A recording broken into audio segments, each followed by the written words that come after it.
Assalamualaikum warahmatullahi wabarakatuh. Perkenalkan saya Ajeng Roro Mangli. Terima kasih buat teman-teman semua yang selalu setia dalam menonton konten saya. Semoga apa yang saya sampaikan dapat bermanfaat bagi teman-teman semua. Pada video kali ini, saya akan membahas seputar dunia bisnis. Wah, sepertinya seru tuh. Jadi pada video kali ini, saya akan membahas seputar jenis-jenis perusahaan yang cocok untuk menjadi pertimbangan bagi para pewirausaha untuk memulai bisnis. Simak videonya sampai habis ya. Jenis-jenis perusahaan untuk memulai bisnis. Pertama, ada kepemilikan sendiri atau kepemilikan tunggal.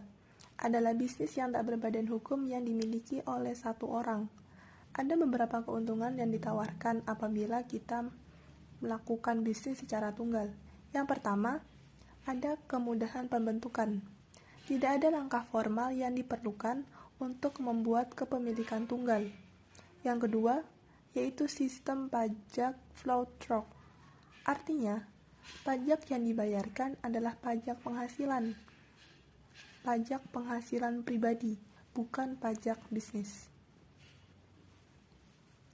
Di samping itu juga ada beberapa kelemahan apabila kita memilih untuk melakukan kepemilikan secara tunggal. Yang pertama, beban bisnis menjadi tanggung jawab pribadi.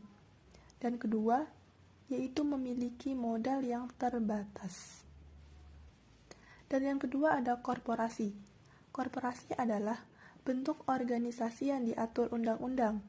Untuk mendirikannya diperlukan akte pendirian perusahaan yang digunakan untuk mendirikan bisnis dan mendaftarkan pada pemerintah. Contohnya yaitu Bank BRI, Astra Internasional. Di sini ada beberapa keuntungannya. Yang pertama, yaitu tanggung jawab terbatas. Jika sebuah bisnis gagal, pemegang saham tidak harus menanggung secara pribadi kegiatan perusahaan. Pemegang saham hanya dapat menanggung kerugian sebatas modal yang ditanamkan. Korporasi juga melindungi manajer dan investor dari tanggung jawab pribadi atas utang korporasi dan tindakan orang lain, tetapi tidak bertanggung jawab atas kesalahan dan kejahatan mereka sendiri.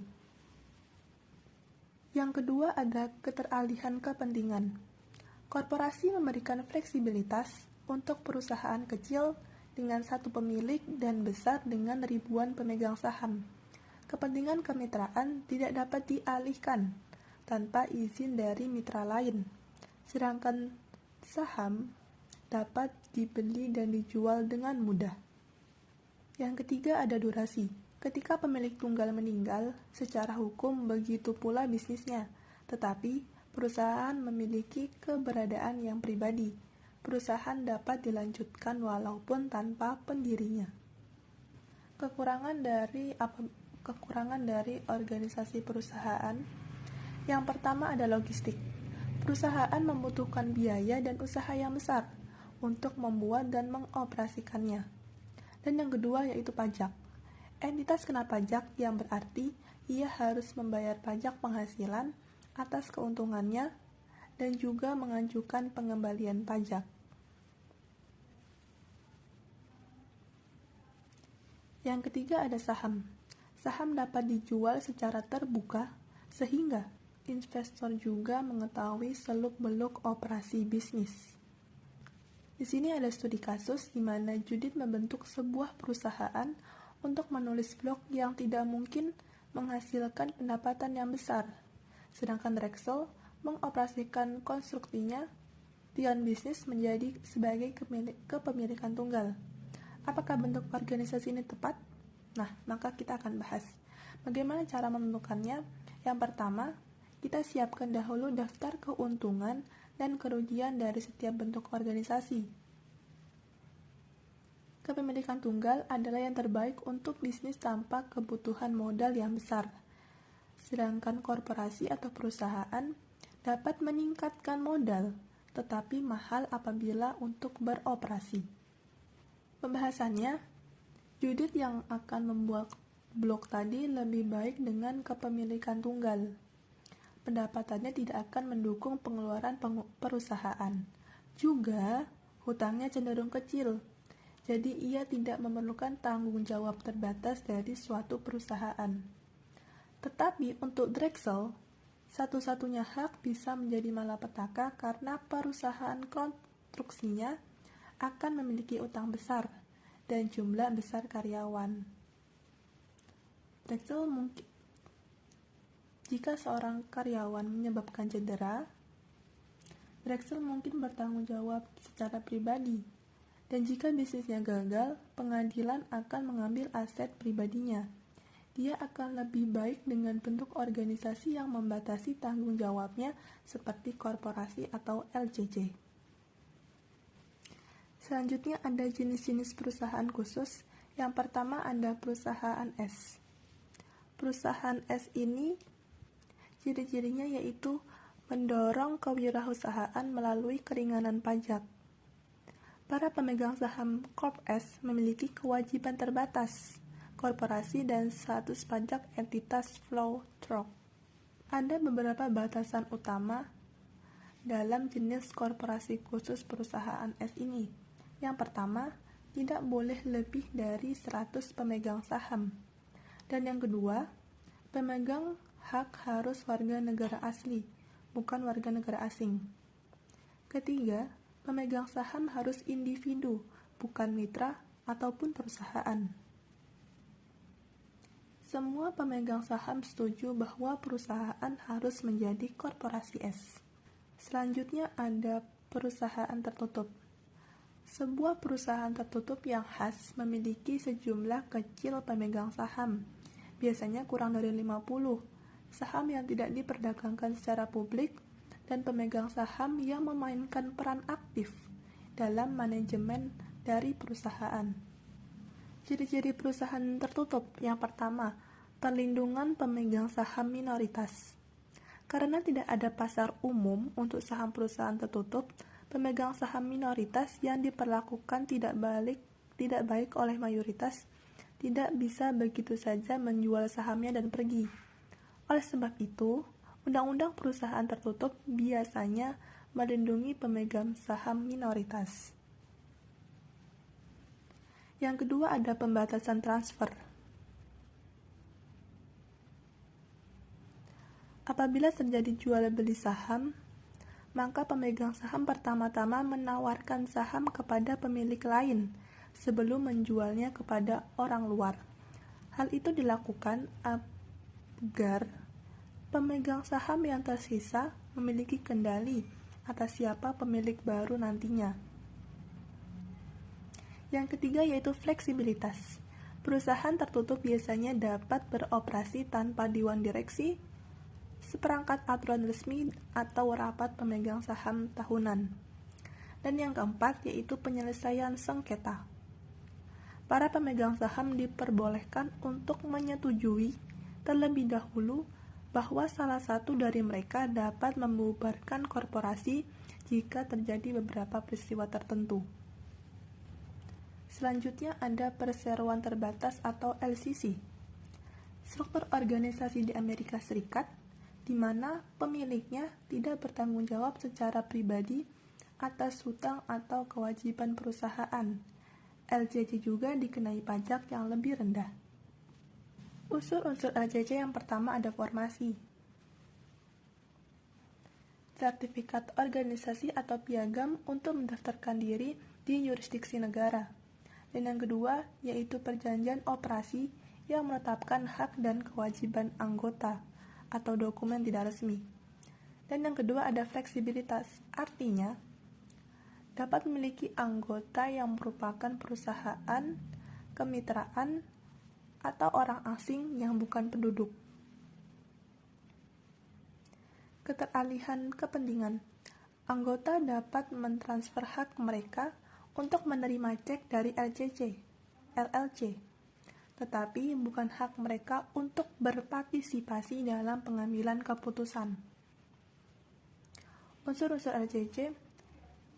Yang pertama, durasi. UU Negara Bagian menetapkan bahwa LCC otomatis bubar setelah kematian atau kebangkrutan anggota. Yang kedua yaitu menjadi publik. Setelah LLC go public, ia kehilangan status pajaknya yang menguntungkan dan dikenai pajak sebagai korporasi, bukan sebagai kemitraan. Yang ketiga yaitu mengubah formulir. Perusahaan yang sekarang menjadi perusahaan mungkin lebih suka menjadi LLC. Namun IRS menganggap perubahan ini sebagai penjualan aset perusahaan dan akan memungut pajak atas nilai aset tersebut. Di sini ada perbedaan dari LCC dan perusahaan yang bisa menjadi pertimbangan bagi para pewirausaha untuk membuka bisnis. Yang pertama yaitu status pajak. LCC adalah keuntungan utama dibandingkan perusahaan. Meskipun sama, perusahaan masih memiliki aturan tentang saham. Dan yang kedua yaitu segi operasi. Dalam segi operasi ini, LLC lebih mudah. Dalam segi biaya juga, LLC lebih mahal untuk didirikan dari perusahaan karena perlu memiliki perjanjian operasi. Dan yang ketiga yaitu durasi. LLC dibubarkan apabila terjadi kematian atau kebangkrutan anggota, sedangkan perusahaan dapat bertahan selamanya. Yang keempat ada usaha sosial. Model usaha sosial tidak diharuskan memaksimalkan pengembalian pemegang saham, tetapi sebaliknya dapat menukar beberapa profitabilitas untuk kepentingan tanggung jawab sosial. Keuntungannya yaitu dapat mengukur manfaat sosialnya dan menilai kinerja dalam menciptakan manfaat publik. Contoh usaha sosial sini ada Ocean Bali dan Lucky Iron Fish. Kelima, ada kemitraan umum. Kemitraan adalah asosiasi tidak berbadan hukum dari dua atau lebih pemilik bersama yang mengoperasikan bisnis untuk mendapatkan keuntungan. Setiap pemilik bersama disebut mitra umum. Aturan-aturan dalam kemitraan umum yang pertama, status pajak. Status pajak tidak membayar pajak penghasilan. Kewajiban bertanggung jawab atas risiko dalam menjalankan bisnis kemitraan sekalipun bukan pelakunya. Dan yang ketiga ada formasi. Jika dua orang atau lebih melakukan bisnis bersama, berbagi manajemen, keuntungan, dan kerugian, mereka memiliki kemitraan dan tunduk pada semua aturan hukum kemitraan. Kemitraan umum yang pertama ada manajemen. Hak yang sama untuk berbagi dalam manajemen. Modal. Kebutuhan modal persekutuan harus disediakan dengan iuran dari sekutu atau meminjam. Ketentuan selanjutnya yaitu kepemilikan. Seorang mitra tidak dapat menjual bagiannya dari organisasi tanpa izin dari mitra lainnya. Dan yang ketentuan yang keempat, disosiasi adalah persimpangan jalan. Kemitraan dapat membeli mitra yang pergi dan melanjutkan bisnis atau mengakhiri bisnis dan mengakhiri kemitraan. Yang keenam ada perusahaan profesional. PC menawarkan tanggung jawab terbatas dari perusahaan biasa. Perusahaan profesional atau PC sebagian besar merupakan bentuk warisan organisasi. Namun di beberapa bisnis sekarang akan memilih untuk menjadi PC.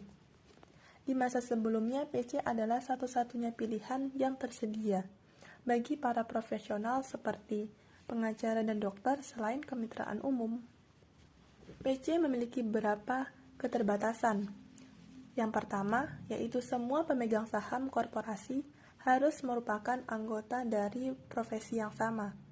Yang kedua, yaitu persyaratan jenis teknik hukum untuk membentuk dan memelihara PC mahal dan memakan waktu. Dan yang ketiga yaitu masalah pajak jauh lebih rumit dari LLC ataupun LLP. Yang ketujuh ada waralaba. Waralaba ini sebenarnya bukan bentuk organisasi yang terpisah. Mereka dimasukkan di sini karena mereka mewakili pilihan penting bagi para pengusaha. Waralaba terkenal termasuk Burger King, Pizza Hut, MC Donuts, dan KFC. Beberapa keuntungan yang ditawarkan apabila kita memilih waralaba. Yang pertama, manajemen bisnis telah terbangun. Perawalaba membuka waralaba karena bisnis yang dijalani sudah matang, memiliki pasar yang konsisten, memiliki reputasi yang baik sehingga manajemen dan strategi bisnis yang dijalankan sudah berkelanjutan. Yang kedua ada mendukung. Pemilik waralaba membantu menjalankan bisnis dengan cepat, menawarkan pelatihan dan dukungan berkelanjutan, dan menginvestasikan uang untuk menjaga agar merek tetap relevan dan sukses. Peluang sukses yang lebih cepat. Menjadi liputan media yang baik telah memiliki pasar dan konsumen yang setia. Biaya modal yang terstruktur karena pasokan sumber daya dan strategi pemasaran sudah matang dari franchisor atau pemilik merek. Contoh waralaba yang ada di Indonesia yaitu ada Sabana, kebab Turki, boba, dan Thai tea. Itu termasuk waralaba yang terkenal yang ada di Indonesia. Yang itu juga waralaba ini memiliki kelemahan. Yang pertama, bagian kontrol. Pemberi waralaba mungkin bagaimanapun perlu memikirkan kembali tingkat kendali mereka jika mereka ingin menghindari tanggung jawab atas tindakan pewaralaba. Yang kedua, biaya awal. Waralaba bisa sangat mahal untuk diperoleh, di mana saja dari beberapa ribu dolar hingga jutaan. Biaya itu biasanya dibayarkan di muka. Biaya royalti. Selain biaya di muka, pewaralaba juga biasanya membayar biaya royalti yang merupakan persentase dari pendapatan penjualan kotor, bukan laba. Terkadang biaya tampaknya memakan semua keuntungan. Dalam persediaan, waralaba sering diminta untuk membeli persediaan dari kantor pusat atau pemasok yang disetujui. Iklan bersama. Penerima waralaba mungkin diminta untuk berkontribusi pada iklan operasi mahal yang menguntungkan semua gerai secara nasional atau wilayah tertentu. Standar sistem. Untuk menjaga citra merek tetap segar dan seragam, pewaralaba adalah biasanya diperlukan untuk merenovasi etalase mereka dan memperbarui komputer serta sistem pembayaran mereka, tentunya dengan biaya sendiri. Persyaratan hukum. Semua pemilik waralaba harus mematuhi aturan waralaba Komisi Perdagangan Federal atau VTC. Di bawah aturan VTC, pemilik waralaba harus menyerahkan kepada calon pembeli dokumen pengungkapan waralaba atau FDD. Tujuan dari FDD ini adalah untuk memastikan bahwa franchisor mengungkapkan semua fakta material. Jika VTC menemukan franchise telah melanggar aturan, dapat menuntut atas nama franchise. FDD harus memberikan informasi tentang yang pertama, sejarah pemilik waralaba dan eksekutif kuncinya. Yang kedua yaitu likidasi atau penyelesaian masalah lewat jalur hukum dengan pewaralaba. Dan yang ketiga yaitu biaya untuk membeli dan mengoperasikan waralaba.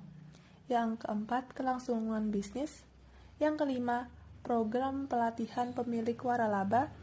Yang keenam, ada biaya iklan yang diperlukan. Yang ketujuh, daftar pewaralaba saat ini dan yang telah pergi dalam 3 tahun sebelumnya. Selanjutnya ada keuangan yang diaudit untuk pemilik waralaba. Dan yang terakhir, kumpulan contoh kontrak yang dihadapkan ditandatangani oleh penerima waralaba. Kesimpulan dari ini adalah pengusaha yang bijaksana tahu bahwa perhatian dan yang cermat terhadap masalah hukum merupakan komponen penting dari kesuksesan.